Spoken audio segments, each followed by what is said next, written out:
At over 3,600 meters in a frozen valley with no food and no rescue in sight, 16 young men faced a choice no one should ever have to make. On 12 October 1972, a chartered flight left Uruguay carrying members of Montevideo's Old Christians Club rugby team. They were headed to Chile to play a match. Bad weather grounded them in Mendoza, Argentina, and the team waited, restless, until the skies cleared enough to try again the next day. On the 13th of October, the Fairchild FH-227D took off from Mendoza toward Santiago. There were 45 people aboard. Somewhere over the Andes, the pilot misjudged the aircraft's position.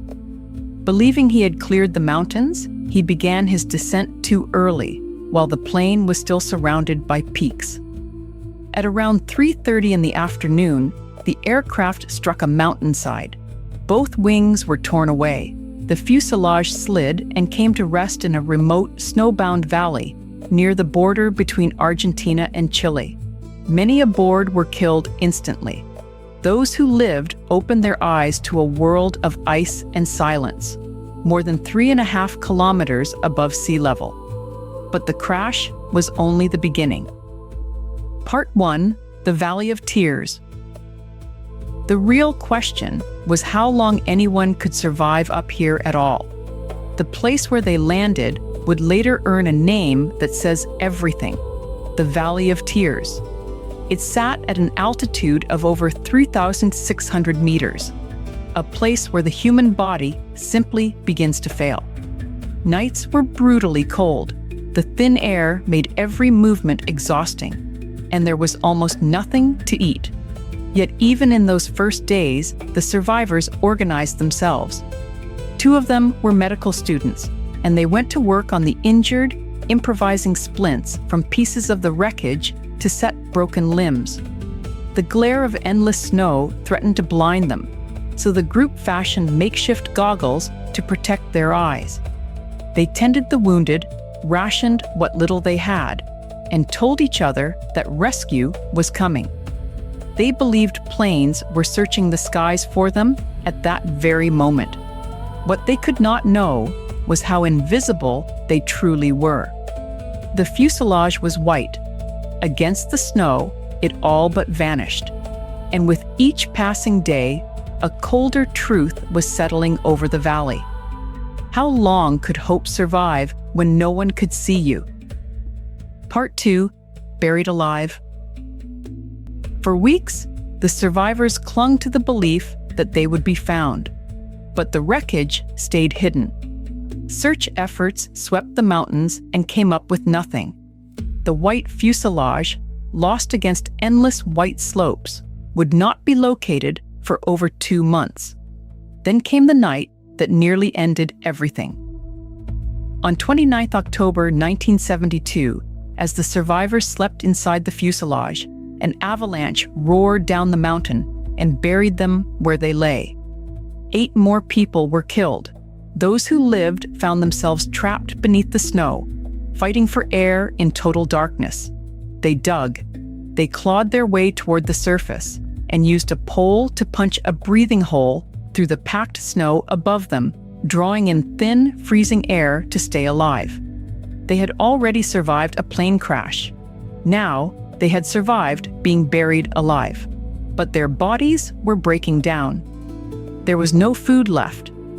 At that altitude, without nourishment, a person weakens fast. And so the survivors were pushed toward a decision that would test not only their will to live. Part 3, the decision. But everything they believed about themselves. With no food and their bodies failing in the thin mountain air, the remaining survivors faced a choice that most of us will never have to imagine. To stay alive, they made the agonizing decision to eat the flesh of those who had already died. It is not a detail to sensationalize. It was an act of pure necessity, made by starving people who had watched friends and family perish, and who were determined not to give up their own lives without a fight. Years later, Roberto Canessa, one of the medical students, would defend that decision in his own words. He said, "You cannot feel guilty for doing something you did not choose to do." The choice, in truth, had been forced upon them by the mountain itself. Those who died had been their teammates, their friends, in some cases, their relatives. To use their bodies to survive was a burden the living would carry forever. Later, church spokesmen would say the survivors had acted justifiably, and Pope Paul VI himself sent a telegram absolving them. But absolution would come much later. First, they still had to find a way off the mountain, and no one was coming to help. Part 4, The Long Walk. By December, it was clear that no rescue would arrive. If they wanted to live, someone would have to walk out of the Andes and find help. On 12th of December 1972, 3 men set out across the mountains: Nando Parrado, Roberto Canessa, and Antonio Vizintin, known as Tintin. They had almost no equipment and only the food they could carry. After 3 days of climbing, they made a hard calculation. Tintin was sent back to the fuselage so that the remaining supplies would last longer for Parrado and Canessa, who pressed on alone. What followed was an ordeal that is difficult to comprehend. The 2 men trekked for roughly 9 to 10 days across some of the most punishing terrain on Earth, climbing peaks, crossing valleys, never certain whether the next ridge would reveal salvation or another endless wall of snow. Every step carried them further from the wreckage and the friends waiting there, who were counting on them. Nando Parrado had lost his mother in the crash, and his younger sister Susie had died on the mountain in the days after. He was walking not only for himself, but for everyone still alive behind him. And then, on the far side of the mountains, they saw something that did not belong to the wilderness. Around the 20th or 21st of December, exhausted and starving, Parrado and Canessa spotted a figure across a river, a Chilean herdsman on horseback named Sergio Catalan. The men could barely make themselves understood, but they got their message across, that they were survivors of a plane crash, that others were still alive high in the mountains. Sergio Catalan did not hesitate. He raised the alarm and rode a long distance to notify the authorities, setting in motion the rescue that 72 days of searching had failed to achieve. On 22 and 23 of December 1972, helicopters flew into the mountains and lifted out the remaining survivors. In all, 16 people came home alive. 72 days after their plane vanished into the Andes, they returned to the world. Sergio Catalan, the quiet herdsman whose actions helped save them, lived on for decades.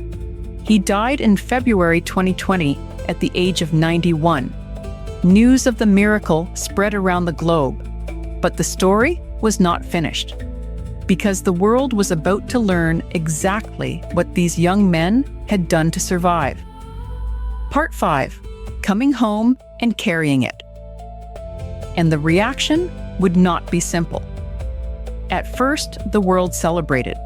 The survivors of the Andes were hailed as living miracles, 16 people who had beaten impossible odds. Then the survivors disclosed how they had stayed alive, and the initial elation turned, for many, to shock. But those who understood what starvation and desperation truly mean saw the truth. These were not monsters. They were people who had chosen life in the most terrible circumstances imaginable, and who honored the dead by surviving. Nando Parrado, born in Montevideo on 9 December 1949, carried an especially heavy loss. His mother and his younger sister Susie had both died in the tragedy. In the years that followed, he built a full life. He became a businessman, an author, a motivational speaker, and a racing driver. In 2006, he co-wrote a memoir titled Miracle in the Andes, 72 Days on the Mountain and My Long Trek Home. Their story has been told in Piers Paul Reed's book Alive, later a film, and in Pablo Vierzi's Society of the Snow. And every year on 22nd of December, the survivors reunite, remembering both the friends they lost and the extraordinary will that brought them home. The mountain took so much, but it could not take everything. In the end, 16 people walked back into the world, carrying the weight and the wonder of what they had endured.